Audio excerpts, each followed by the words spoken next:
Hey guys, today I'm going to be doing a video review of the second generation cpeel. This particular one is the cpeel T188. This is the newest version that came out, and this is for the iPod Touch 4G. Here's the rear facing and front facing camera. And before I begin, you might notice throughout the video I'm going to be kind of going back and forth between the cpeel and the Apple Peel 520. And you might ask yourself, why am I doing that? Because they essentially do the same thing, but one of them does it better, and you kind of see where I'm going with this. And for people that don't really have the patience to watch the entire video and are wondering, okay, should I buy the Peel 520 or should I buy the cpeel? Honestly, I've used both of them, and I can honestly say the cpeel is at least 10 times better than this, and I'll get into the details throughout the video. But again, this is the second generation cpeel. This is the T188. This one's the white version. Okay, now just by looking at the case, you already kind of get the sense that you're getting a better quality product. Let's just kind of look at the Peel 520's case. This case, they made no effort into kind of designing anything. It's just basically two-tone colors, black and white and gray. And here, this is just looking at it, and it just kind of looks like it's printed on a normal printer. You know what I mean? But this one is a full color. Actually, the case itself, I mean, it's a lot harder plastic. You know, this is kind of, I don't know, lower quality, bendable. Here's the left side. This says iPod Touch. And on the back, it says the IMEI number and the serial number, as well as the color that you're going to get. On the right side, it shows basically the features that you're going to get. You're going to get the dial, the SMS, the radio, and the GPRS. And here's the back. Okay, now on the inside, obviously you get the cpeel, and also they gave you this just a basic instruction manual. It doesn't really tell you anything. It just shows you how to put the battery in and turn it on. So I mean, it's self-explanatory. You already know what to do. And it also, another cool thing, it also comes with 2 batteries. So just in case one goes bad, you have another extra one. So that's really nice. Okay, now we're just going to take a look at the cpeel itself. Now on the left side you have your, I believe that's a lanyard holder connector. Right here is your volume rocker button. There's your volume up, volume down. On the bottom you have your 3.5mm headphone jack. On the right side you have your iPod USB connector. And right here is what I believe is probably one of the coolest features of the cpeel. This is your dedicated call answer and call end buttons. So how that works is basically when you receive a call, you don't have to wait for it to come up on the screen to accept the call. You could just press the button on the top. And a note about the call end button, this also doubles as your power on and off switch. So once you put your battery in there and your SIM card in there, you're going to hold that for 2 seconds. And let me just demonstrate. It's mine is on right now, so let me just turn it off. So I'm going to push that, and it's going to do that little jingle.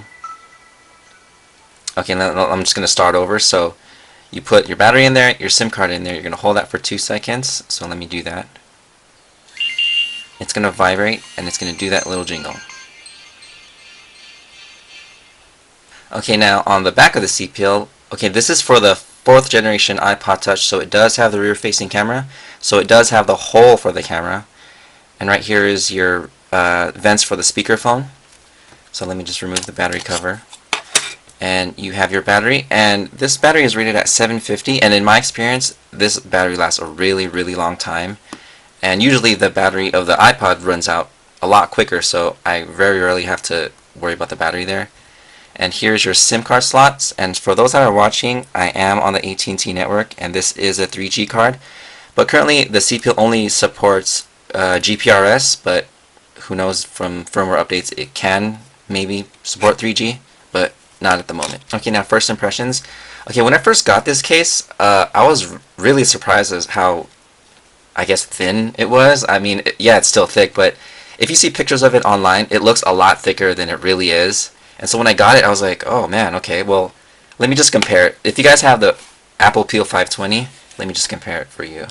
It's basically the same thickness, as you can see right there. As far as height, let me see, it's a little bit taller. I don't know if you can see that, probably a couple of millimeters. And width-wise, it's the same thing, you know. It's going to add a little bit more to the iPod Touch. I mean, the iPod Touch is already thin as it is, but it does add bulk to it, but not as much as you think. If you see pictures, it looks a lot thicker than it does in person. Okay, now in terms of build quality, like when you hold it in your hand, honestly, to me, it feels like you're getting a really quality product. Like it feels really well made.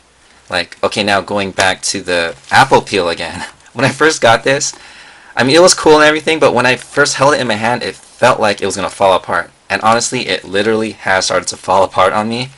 Let me just show you an example. Here's the back battery cover. And this is how kind of thin the plastic is. Like, I can bend it, and it feels like it's going to break. I'm not really pushing it that hard either. So, as a comparison, here's the battery cover for the cpeel. I can't really bend it at all. Like, I can, obviously, but I'd have to push really hard, but I really can't. So, and also, another thing to note is the cpeel comes in two pieces, the back battery cover and the housing for the iPod Touch. Why am I bringing that up?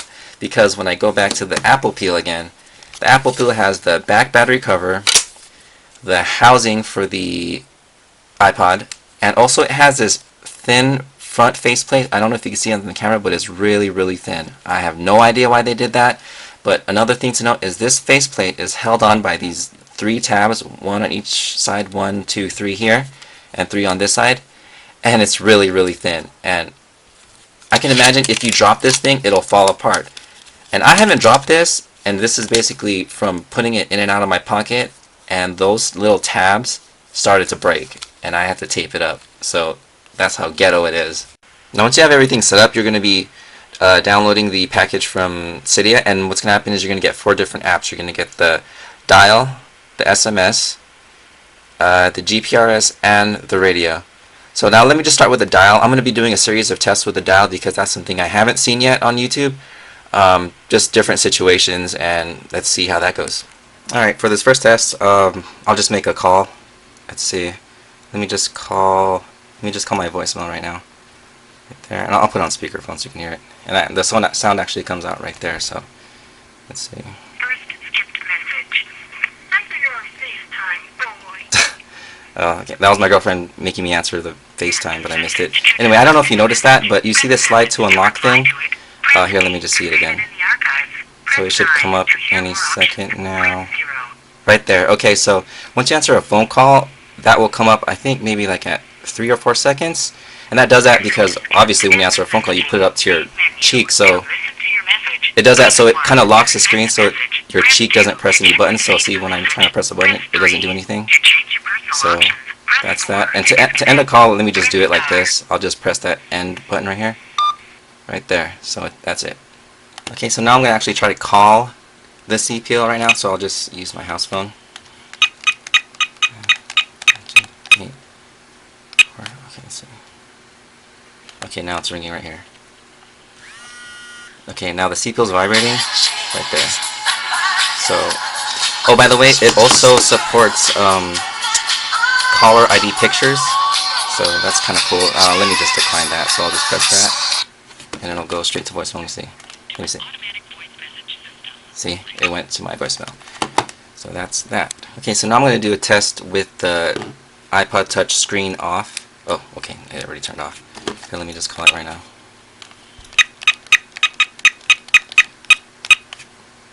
Let me see if it's ringing. Okay, now it's ringing.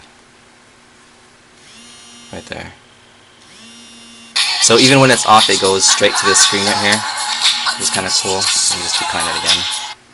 Okay, now for this test, I'm going to show that it does support call waiting. So let me just call my voicemail right now. And just wait. Okay, now I'm going to use my house phone to call the cpeel. Let's see. Now it's ringing right there. See, I'm calling with my house phone, but I'm still on voicemail, so I can answer that right there. And now I have 2 calls at once. Now the voicemail is on hold. And when that happens, you could see like a swap button right there. Right there. Now I can go back to voicemail. Switch back. Okay, now it's home right here. See? Right there. So now I can hang that up. Now I'm back to voicemail. Let me just hang that up. Oh, let me just use this. Right there. Now let's try receive and call while I'm playing a game. Let me just do doodle jump for now. Okay, let me just wait for it. Okay, now let me try calling it. Hold on a second. See if I can do this at the same time. Okay, now it's ringing. Right there. Okay, there you go. Okay.